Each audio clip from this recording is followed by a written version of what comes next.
आपण पाहत आहात निर्भीड जनता न्यूज, सत्याची निर्भीड जाणीव। बातमीपत्रात आपले सर्वांचे स्वागत। निर्भीड जनता न्यूज, सत्याची निर्भीड जाणीव। प्रवरानगर येथून आनंदाची बातमी। पद्मश्री डॉक्टर विठ्ठलराव विखे पाटील सहकारी साखर कारखान्याच्या 76व्या गळीत हंगामाचा शुभारंभ हबप उद्धव महाराज मंडलिक यांच्या शुभ हस्ते पार पडला। यावेळी कारखान्याने गाळप क्षमतेत वाढ करत 9वा टप्पा गाठला आहे। यंदा उच्चांकी गाळपाचे लक्ष ठेवण्यात आले असून शेतकऱ्यांना अधिक ऊस उत्पादनासाठी आवाहन करण्यात आले आहे।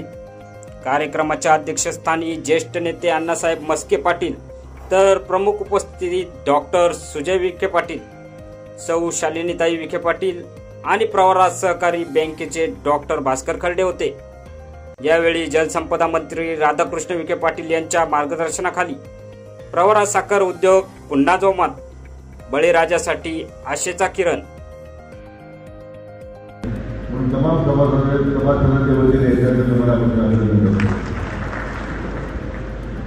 आज 75 वर्ष या कारखानदाराची यशस्वी वाटचाल आहे आणि आंतरराष्ट्रीय सहकार वर्षामध्ये आपला हंगाम सुरू होतोय।